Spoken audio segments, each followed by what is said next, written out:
Sejam muito bem-vindos a este módulo, como evitar e resolver conflitos. Nesse módulo nós vamos ver como podemos evitar alguns conflitos, né, Maraísa? E aqueles conflitos que a gente não consegue evitar, a gente vai aprender como tentar resolver esses conflitos. Sim, sim. E não é uma promessa assim de que... Sim, né? Sem certeza. brigas mais, né, Eli? É verdade. No livro de Cantares, a gente pode ver uma chave muito importante, o Eli vai compartilhar com vocês. Está em Cantares, capítulo 2, verso 15. Dá uma olhadinha no slide que fala a Bíblia. Apanhai-vos as raposas, apanhai-nos as raposas, as rapozinhas que fazem mal às vinhas, pois as nossas vinhas estão em flor. A Bíblia fala sobre rapozinhas que estão atrapalhando as vinhas. Isso fala de um casal apaixonado, de cantares. Esse é o contexto, né? Tava lá os dois. Mas o que será que isso significa para as nossas vidas? Essas rapozinhas. Então, Maraísa vai explicar para a gente. Presta atenção. Olha lá, essas rapozinhas, né, soltas ali na vinha, elas significavam perigo, estrago. A gente sabe que é uma característica, né, do animal, da raposa, é cavar, gente. E a raposa ama cavar principalmente ali a raiz, onde está o caule principal, a raiz da planta. Então, uma raposa, uma raposinha, se ela cavar bem ali onde tem a força da videira, ela pode destruir a videira toda que se espalha. E também as raposinhas amam comer as frutas, né? As uvas. Que é uma delícia a uva, né? Sim. Então elas estragariam não somente a base, mas elas estragariam também os frutos. E isso tem a ver com o relacionamento, né, Eli? Com certeza. E é interessante que a gente fica pensando assim, mas a gente já viu muito casal falando, eu não sei como é que a gente chegou nesse ponto. A gente não sabe nem por que a gente briga tanto. Sim. Às vezes o casal tá até se separando. Eu vi esses dias, Maraísa. Um rapaz me falou assim, a gente brigava, tava a ponto de separar. Poxa. E um dia eu pensei assim, puxa, por que mesmo a gente está se separando? Nem sabia. Então, nós vamos ver alguma coisa, como a gente evita isso e como tenta arrumar essa situação. Sim. Pensando nessa alusão mesmo que nós falamos sobre as raposinhas, é como se a pessoa não prestasse atenção nos pequenos detalhes, nas pequenas coisas, não é, Eli? Sim. Coisas que às vezes a pessoa faz, o outro não gosta, mas vai relevando, mas vai ficando aquela coisa lá dentro do coração. É só uma raposinha. É, só uma raposinha. Coisinha. Mas vai acumulando, gente, de probleminha em probleminha, aquilo se transforma num grande conflito que pode levar, inclusive, ao casal a querer romper a relação e, de repente, essa pergunta que o Eli falou, né? A gente não sabe nem porquê, mas eles estão com problemas sérios. Então vamos falar sobre isso. Outro detalhe importante, o desleixo.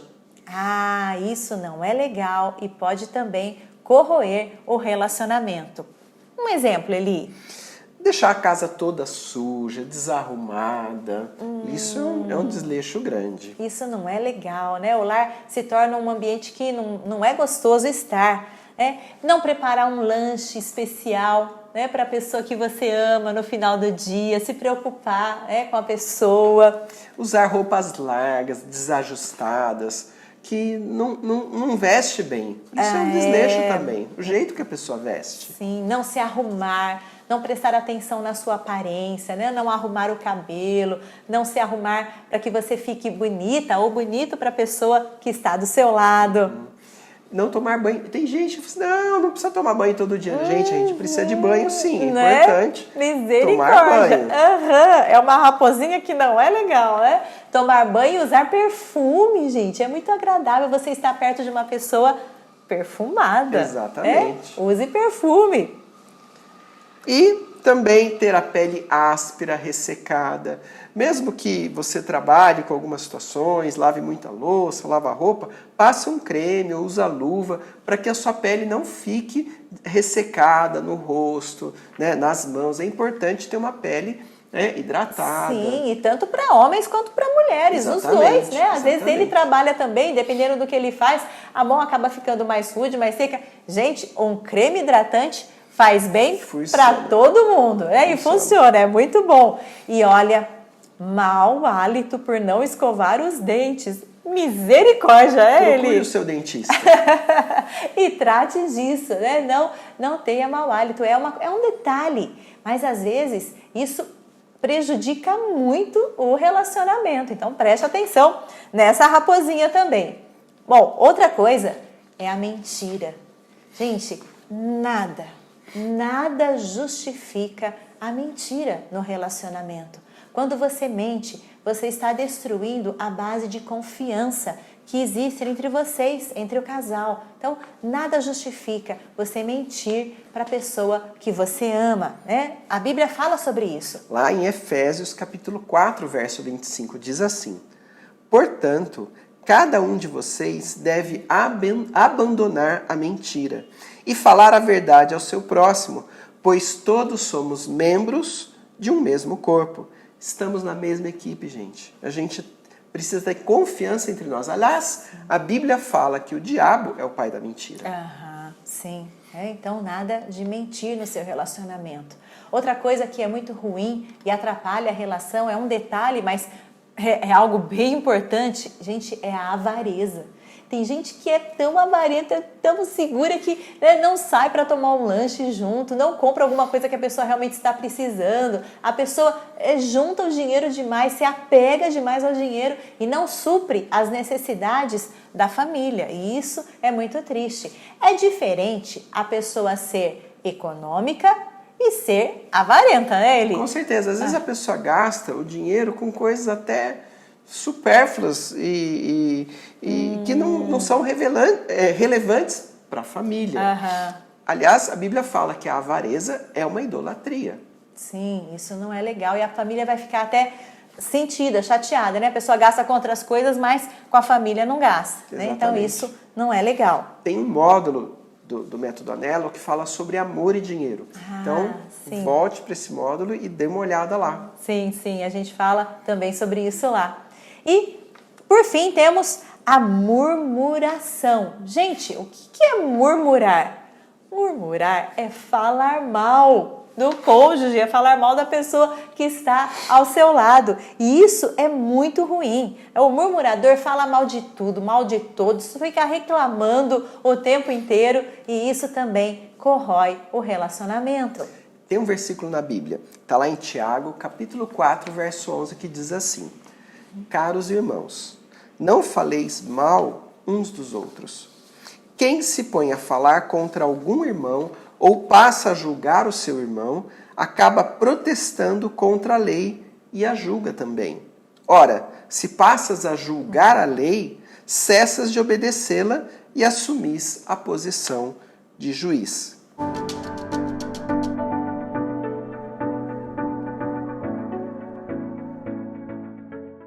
Nós citamos para vocês alguns pequenos problemas, mas que são muito relevantes para o seu relacionamento. Mas, gente, não adianta você ouvir, olhar e falar, interessante, mas não colocar em prática. Então, vamos para a parte prática. Aliás, tem um versículo na Bíblia que fala isso. Não sejam apenas ouvintes, mas praticantes da palavra. É isso, é exatamente isso. Então, vamos lá. Pegue um papel e vamos agora anotar. Eu gostaria que você identificasse em você, e esse é o primeiro desafio, né? Porque geralmente a gente vai ouvindo, já identifica o que está acontecendo com o outro do lado. Mas o desafio agora é você identificar em você coisas que você pode melhorar, raposinhas que você pode evitar no seu relacionamento, tá bom? Vamos lá então. Primeira coisa, você anda reclamando demais. Reclama do esposo, reclama do tempo, reclama da vida, reclama do trabalho.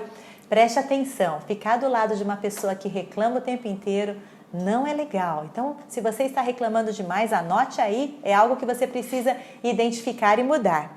Segunda coisa, você anda meio desleixado ou desleixada, né, nesses últimos tempos, não tem cuidado da aparência, não tem cuidado de você, da roupa, do cabelo. Preste atenção, né? Isso também é algo que pode atrapalhar no relacionamento. Você tem dado atenção para a pessoa que está ao seu lado? Ou você não tem tido tempo? Você não encontra na sua agenda tempo para cuidar, para dar atenção, para passear com a pessoa? Se você não tem tido muito tempo juntos, anote aí também que é algo importante para consertar. E sobre a avareza? Será que você tem passado da economia para a avareza? Né? Será que tem exagerado nisso? Anote se é o seu caso. E se você tem falado de forma rude ou grosseira, tanto os homens quanto as mulheres, né, Eli? Sim. É muito ruim isso. É muito ruim quando você fala de maneira rude, de maneira grosseira, com palavrões. Isso não edifica o seu casamento e é importante mudar. Aliás, vai minando o casamento, vai prejudicando. Sim, né? O relacionamento não é legal. E uma coisa também que é horrível é você ficar desmentindo a pessoa o tempo inteiro, né, Eli? Sim. A pessoa fala uma coisa, você fala, não é. A pessoa fala que é azul, você fala, não, é verde. Isso é muito ruim, muito chato no relacionamento. Então, se você tem esse costume, anote aí para que você também possa mudar. Mas e quando eu gostaria que a pessoa tivesse uma outra atitude, né? Porque quando às vezes nossa opinião é diferente, né? Sim.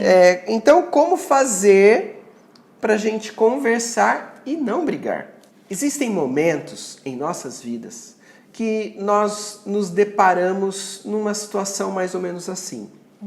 A gente tem opiniões diferentes, a gente tem fortes emoções envolvidas nessa história.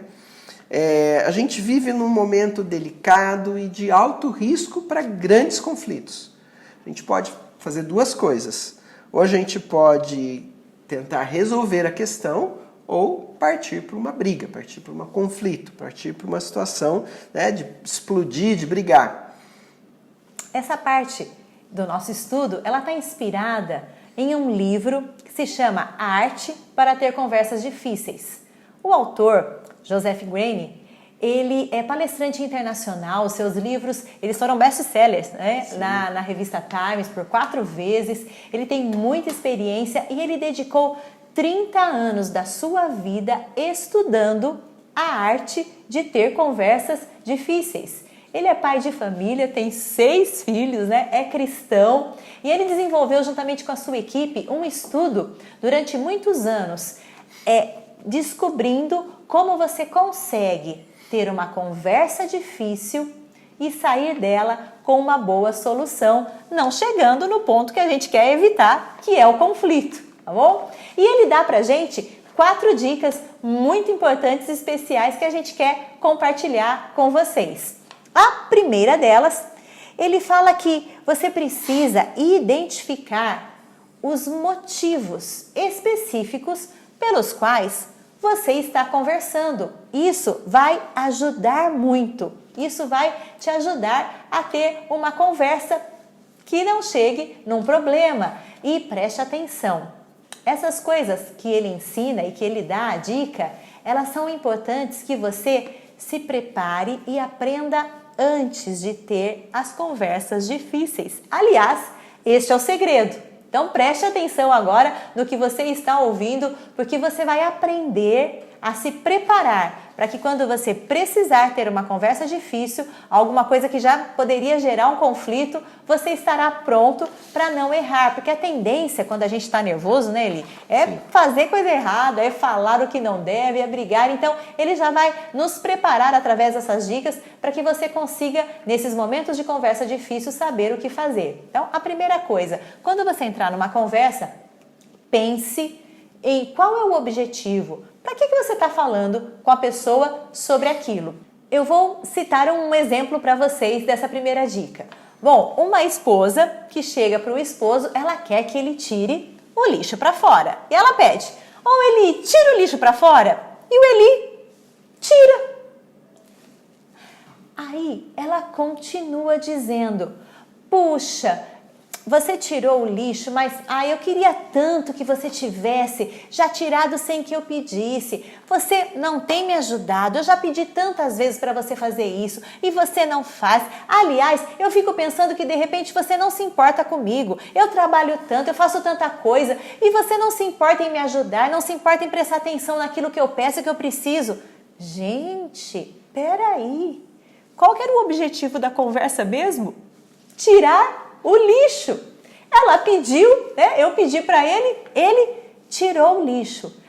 mulher, tirou o lixo, chega, tá bom, né? O objetivo era tirar o lixo. Então, ao invés de reclamar, se você chegasse para o seu esposo, fosse lá, desse um beijo nele, um abraço aconchegante e dissesse, querido, muito obrigada porque você tirou o lixo. Eu garanto que ele tiraria o lixo com mais alegria nas próximas vezes. Então, preste atenção.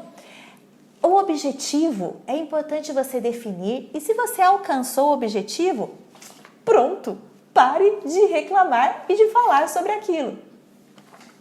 Segunda dica, o Eli vai compartilhar com vocês. A segunda dica, que é muito importante, é você analisar como estão as suas emoções. De repente, você teve um problema no trabalho, teve um problema com algum familiar, um luto que está passando e precisa ter aquela conversa. Talvez aquele dia, aquele momento não seria o melhor dia. Então, se avalie.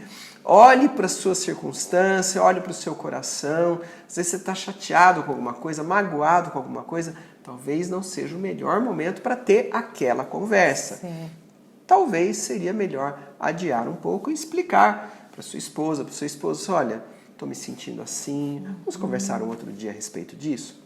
Uma coisa bem natural. A terceira dica, não comece uma conversa difícil, né, uma situação assim, já dando a sua conclusão, né? Verdade, já falando assim, verdade. ó, eu acho assim, assim, assim, então... E é isso. E é isso, não. Né? Então é importante você falar os argumentos, você falar as situações, para que juntos vocês possam chegar numa conclusão. Vou dar exemplo para você. Né? No domingo, Maraísa, eu quero ir na festa da minha prima, né? Que ela convidou para um churrasco. Um exemplo. Não, Eli, nós não vamos nessa festa. Respondendo dessa forma, o que acontece? Eu já estou chegando logo na conclusão. Eu não estou explicando para o Eli o porquê, como é que eu raciocinei, aonde eu cheguei nessa conclusão. Né? Se eu virar para o Eli, ele me disser a mesma coisa, né? Que no domingo a gente vai lá na festa da prima dele que está fazendo aniversário. Mas aí eu chego e digo assim, sabe o que acontece, querido? Domingo agora é o nosso aniversário de casamento. A gente está fazendo 10 anos de casados. E eu estava pensando, que tal se a gente aproveitasse essa data especial e nós fôssemos lá para Monte Verde, onde nós viajamos na lua de mel, para relembrar, né, o nosso momento especial que nós tivemos juntos. Então, é por isso. Eu estava pensando nessa programação. Então, você acha que se a gente pedir desculpa para sua prima, né, ela poderia nos desculpar de não estarmos, né, lá no aniversário dela para que a gente possa viajar junto e comemorar os nossos 10 anos? Que tal, Eli? Faz toda a diferença, com certeza, com certeza. Então, se você traça o raciocínio pelo qual você chegou naquela conclusão, é mais fácil da pessoa entender, né, Eli? Sim. Se eu simplesmente digo para ele, não, nós não vamos na festa, fica algo estranho. Mas se você explica o porquê e aonde a sua cabeça caminhou para você chegar até aquela conclusão, fica muito mais fácil vocês conversarem. E por fim, tenha uma mente aberta. É a quarta dica. E não tome decisões precipitadas. Tem uma história muito interessante que aconteceu com uma conhecida nossa, né, pastora Gelli, e ela contou e compartilhou com a gente que uma certa vez o seu esposo chegou em casa e ele estacionou o carro bem na frente da casa e ela estava muito atarefada, eles têm 2 crianças pequenas, ela estava precisando muito de ajuda, mas nada dele descer do carro. E de repente foram passando os minutos e ela ficando irritada. E ela falou assim, eu vou lá fora e eu vou brigar com ele, porque onde já se viu, ele está sentado lá no carro, olhando o Instagram, olhando as redes sociais e nem para descer para me ajudar com as crianças, ele sabe que eu estou precisando. E ela conta que ela foi mesmo lá fora, chegou perto do carro, olhou para brigar com ele, só que quando ela olhou, ele não estava dentro do carro. Ela ficou meio sem graça e voltou para dentro. Alguns minutos depois, ele chega em casa e ela olha para ele e fala assim, ei, você não estava dentro do carro, né? E ele olha para ela e diz, não, eu não estava. a mãe dele morava perto, eu fui visitar a minha mãe, ela está doente e precisava de ajuda. Ela conta para nós que ficou tão constrangida, porque ela tinha tomado uma impressão precipitada, né? Ela estava imaginando que ele estava lá no carro sem fazer nada e de repente não era nada disso, ele estava ocupado cuidando ali da mãe que estava doente. Então cuidado, né? Não tome decisões precipitadas na conversa. Se algo que a pessoa fez parece para você que é alguma coisa que te irrita, primeiro vai confirmar para ver se realmente foi isso que aconteceu. E para nós resumirmos, você pode ver nesse slide, né? Então, para você ter conversas difíceis, conversas delicadas, 4 dicas então. Primeiro, o que eu realmente quero com essa conversa. Segunda coisa, mantenha suas emoções equilibradas ou adie a conversa. Terceiro, não comece uma conversa difícil com a conclusão. Né? Cheguem juntos numa conclusão. E quarto, não chegue a conclusões precipitadas. Para terminarmos essa parte de arte, para ter conversas difíceis, eu quero contar para vocês uma história real, verídica. O nome da pessoa é fictício, mas a história realmente aconteceu. E ela é uma história particular do Joseph, o autor desse livro. Ele conta que ele fazia parte de um programa de escoteiros, né? Ele cuidava de escoteiros e havia um escoteiro em especial chamado Jerry. E esse escoteiro, ele desapareceu, parou de frequentar lá os trabalhos, as coisas que eles faziam como escoteiros, e ele se preocupou com ele, começou a telefonar, tentar entrar em contato, e de repente ele perguntou para um amigo desse Jerry: sabe o que está acontecendo com o Jerry? Jerry não está mais aparecendo aqui nos nossos encontros. E o amigo, com a cabeça baixa, contou para ele que Jerry estava com problemas e provavelmente havia se envolvido em drogas. Joseph ficou preocupado com ele e aí procurou entrar em contato e finalmente conseguiu falar com ele e tentou apoiá-lo, ajudá-lo, mas Jerry fugiu e desapareceu por muito tempo, aliás, 9 anos. Mas 9 anos depois, Joseph está em sua casa, sentado lá, tomando um café à tarde e de repente alguém bate na porta. Quando ele vai abrir, para surpresa dele, era Jerry.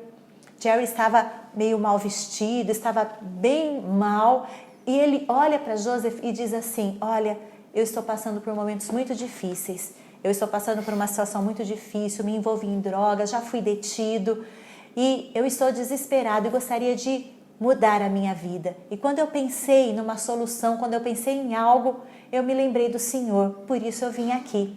Joseph, com um sorriso no rosto, ele abriu a porta, convidou Jerry para entrar, serviu um lanche para ele e eles conversaram durante um bom tempo naquela tarde. E eles montaram um plano para a transformação da vida de Jerry. Jerry estava com algumas dívidas, ele precisava pagar. Joseph ajudou ele a se organizar, planejar o pagamento dessas dívidas e também conseguiu um emprego para Jerry. Pouco tempo depois, ele consegue um emprego melhor, mas para isso ele precisava de um carro, de uma caminhonete. Joseph vai até o banco e o ajuda a fazer um empréstimo para comprar essa caminhonete. Ele começa a trabalhar e prosperar. Mas de repente, infelizmente, Jerry desaparece de novo. Joseph fica preocupado com ele, mas não tem contato. Um tempo depois, a casa de Joseph é assaltada e alguns itens desaparecem. Ele fica preocupado e coloca ali umas câmeras de proteção, um sistema de proteção. E um tempo depois, a casa é assaltada novamente. E para a tristeza de Joseph, quando ele olha nas câmeras, ele percebe que quem pulou a janela da sua casa para roubar alguns objetos foi exatamente o Jerry. Passado um tempo, Joseph está andando de carro na rua e quando ele olha de lado na calçada, ele vê o Jerry. Jerry faz menção de sair correndo, mas Joseph olha para ele e diz assim: não, vem cá, eu só gostaria de conversar com você. Sabe, existem conversas que são bem difíceis, mas imagine você essa conversa que Joseph teve com Jerry. Joseph, um homem cristão, ele trouxe o Jerry até a sua casa, foi até um lugar reservado e começou a olhar com um olhar de carinho aos olhos de Jerry. E ele disse: Jerry, você sabe que eu te amo e me importo com você? Nesse momento, Os olhos de Jerry se enchem de água. E ele olha para Joseph e diz assim: sim, Joseph, eu sei que você se importa comigo e que você me ama. Aí Joseph olha para ele e diz assim: eu gostaria de te mostrar uma coisa. E ele pega a fita da câmera de segurança e mostra para Jerry que ele sabia que estava gravado ali que ele havia pulado em sua casa e assaltado. Naquele momento Joseph olha para Jerry e fala assim: Jerry, você sabe que o que você está fazendo não está certo? Jerry abaixa a cabeça e diz que sim. Ele olha para ele: você sabe que você precisa ter consequências desses atos que você está tendo para que você possa saber o impacto deles e possa mudar. Jerry, com os olhos cheios de lágrimas, diz que sim, que ele sabe disso. Então Joseph olha para ele e diz assim: então Jerry, eu vou pegar essas fitas e eu vou entregar à polícia, para que eles possam tomar a providência e para que você seja detido por isso que você fez. Jerry, já chorando, ele olha para Joseph e fala assim: tudo bem, Joseph, eu sei que eu fiz isso e que eu mereço que você entregue essas fitas à polícia. Só que eu gostaria de fazer só uma pergunta. Joseph, quando terminar o meu tempo lá e eu sair novamente, será que você vai estar lá fora me esperando? E Joseph, agora com os olhos cheios de lágrimas, olha para ele e diz assim: é claro, Jerry, eu vou estar lá e vou continuar te apoiando. Joseph diz que talvez seja difícil imaginar uma conversa mais difícil para você ter com uma pessoa do que olhando nos olhos dela dizer que você vai entregá-la à polícia para ser presa. Mas ele diz que a questão não é você ser sincero com a pessoa, mas a questão é que essa pessoa saiba o quanto você a ama, o quanto ela é importante para você e o quanto você deseja ajudá-la. Guarde isso para o seu relacionamento. O problema não é você falar e ser sincero com seu cônjuge. O importante é que ele sinta e tenha certeza do quanto você o ama.